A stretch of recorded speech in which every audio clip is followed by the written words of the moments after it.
Pirate Yakuza is actually an educational video game. And you want to know the reason why? Because Nintendo and Microsoft raised the game prices to $80. Spoilers for Yakuza 0, this game, Yakuza 7, Yakuza 8, and Evangelion, kind of. Yakuza 0 was and still is a masterpiece, standing as the pinnacle of the Yakuza series' storytelling, mixing silly, fun, and memorable side content with a dramatic and heartbreaking story that combines the series' best antagonist with its best plot, creating a story and game that captured lightning in a bottle, and to this day is looked fondly upon and remembered as one of the best stories told in gaming.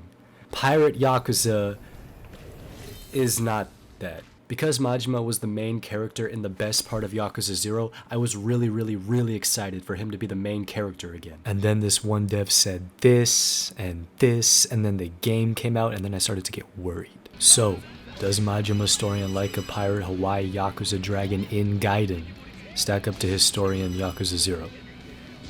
Well, I'll tell you one thing, this game is really fun side content. Believe it or not, pirating in this pirate game is really enjoyable, and you have a really tough theme song that plays when you're like organizing your guys. Hi.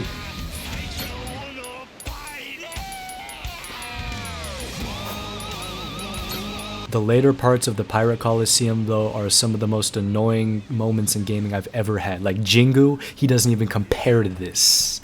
So, you know, fuck you, Yakuza. As much as this hurts me to say, this is my first time since my second playthrough of Yakuza 0 in which I've really tried to do all the side content in the Yakuza game.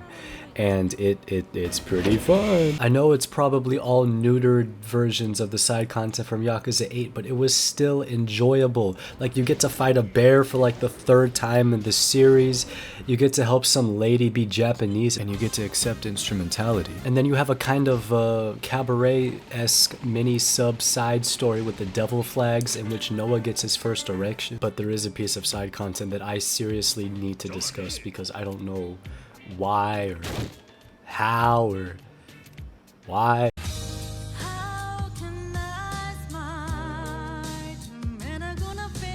I know this trend started in Kiwami 2. Oh my god, I'm a fucking idiot. It started in Yakuza 0 and then went on to Gaiden and now this game, but like, this is more than both of those games, dude. This is like a full little mini movie thing.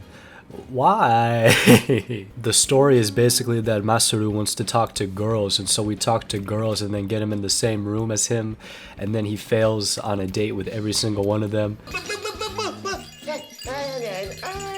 Don't get me wrong, I love Gloobs as much as the next guy, but why did this have to be made? I don't know why I'm making this such a long tangent, but this is like really weird. Oh my god, do you think Masaru's actor asked for this to be done? No way, right? No way he would have done that. No way you would have done that, right, guy? Yakuza has always been ahead of the times, whether it be in Yakuza 4 with trans acceptance or it be in this game with freak acceptance. Never did I think that Yakuza would be lecturing me about accepting people's depraved sexual desires, but I feel like accepting people's depraved sexual desires now, so you know. And even Yakuza, as a video game company, does not know how to do video game streamers.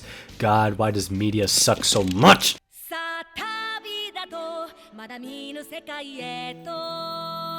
No, it is not as good as Yakuza 0, but it's still pretty good. These character designs, though, they're getting less and less iconic. Like, Jason is literally just a guy. When Majima and Noah started singing, and then it became a musical, you would not believe how shocked I was. I got so scared for the tone of this game's story. I was really scared that this game would just be a total goof off the entire time. But no, this game actually dropped some really good dialogue. Like, for example, this thing with Noah, where Majima's like, I won't let the world do that to you. I won't let it crush your dreams. That was like some of the best recent Yakuza dialogue like ever. Though you wouldn't believe there's also some bad parts of the story, like Queen Michelle. She does not matter at all. She's introduced as like a major antagonist sitting at the top of Madlantis, and then she does nothing until the end of the game, and then fucking explodes. And major minor annoyances like Majima talking about the language barrier at the beginning of the game. Yeah, these two should not be able to understand each other. I played the game in Japanese, so everyone's Japanese. Anyways, it doesn't make any sense. I hate that. And a little tangent, the disrespect to Saejima was insane. The tiger pees on him. He went from this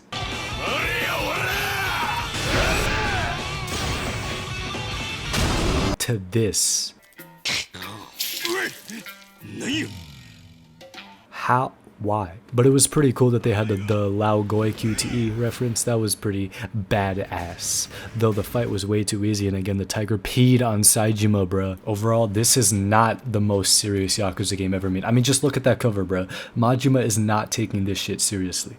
But it still has enough serious moments and enough good character moments to be considered a well-written story. This game was never going to be as good as Yakuza 0, but it does have a Makoto-esque character in the form of Noah, and you know what that means. I was kind of hoping for another Rain.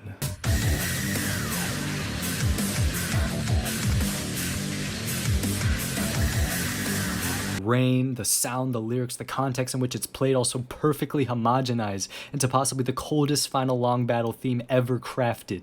And if there's not some sort of song similar to it in the Majima Pirate game, I'm gonna kill some. Imagine my disappointment when Noah was not shot dead in the streets of Honolulu and the final long battle was not us avenging him getting shot dead in the streets of Honolulu. As much as I hated the final long battle theme for not being Rain, it kind of has grown on me. Like, that latter part is pretty good.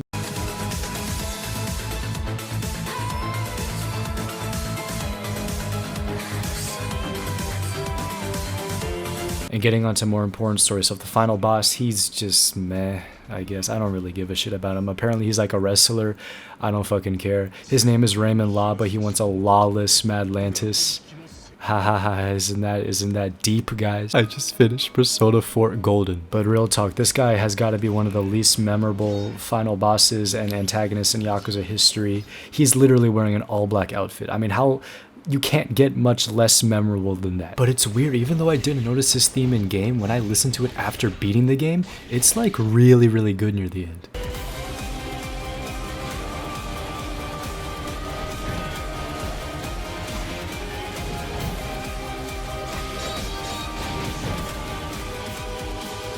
It's the theme of a really good villain.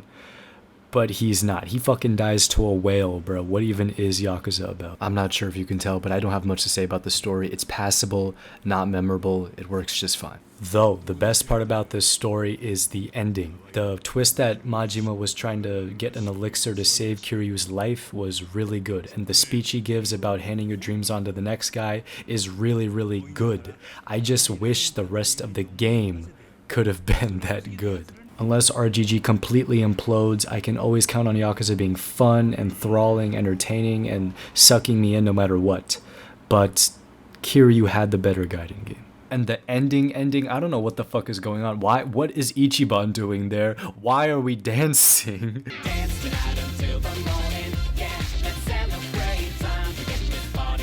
Yakuza 0 could never.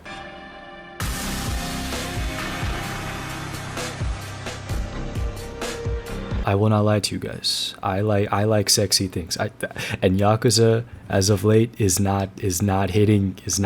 Please, dear audience, look at this. If you take the time to look very closely, you might notice that the sky is white. I don't know why Yakuza has been getting progressively uglier, but it has, and it makes me so sad. What the fuck even is Ebina's dynamic intro? What even is that, bruh? Like, the prelude is hard, but the pose is so awkward. Like, that cannot be comfortable for Kiryu. And the fucking Instagram reel fire effect, oh my god. And there's no title underneath Ebina's name. Yakuza 7's final boss doesn't even have a dynamic intro, bruh. Twice! And the dynamic intro for the technical final boss of Yakuza 7, it's so obviously frozen, and I hate it. It looks so bad. Like, I can tell they just froze the models in place. I know that's what they've always done, fucking obviously, but it just looks so much more noticeable. Not to mention the Snapchat filters they put on the dynamic intros now. Look at this, bruh. Maturing is realizing that Yakuza 0 and Yakuza Kiwami are the only games with like good dynamic intros. For the most part, that's kind of an oversimplification, you know what I mean. And mid-fight cutscenes are getting worse and worse too. I mean, look at Kiryu throwing this guy through the door. And then look at this. You can really feel the impact behind Kiryu's throw. And then this is just like, I guess he's hitting him. probably. And it's weird because the Jack QTE at the beginning of the game is like really cool. It's like really well animated. It almost feels like Yakuza 0's shine is back. And then it's not back. Don't even get me started on these moderately ugly lighting effects that surround the new Yakuza protagonist. Like, look at Yakuza 0. Look at that beautiful glow. And Kiwami, look at that beautiful glow. And then look at Pirate Yakuza, Gaiden Judgment even. It's just not sexy anymore. Anyways, moral of the story, please don't let Kiryu's actual final boss have an ugly dynamic intro. Pay your animators more. And I forgot what I said in the original recording.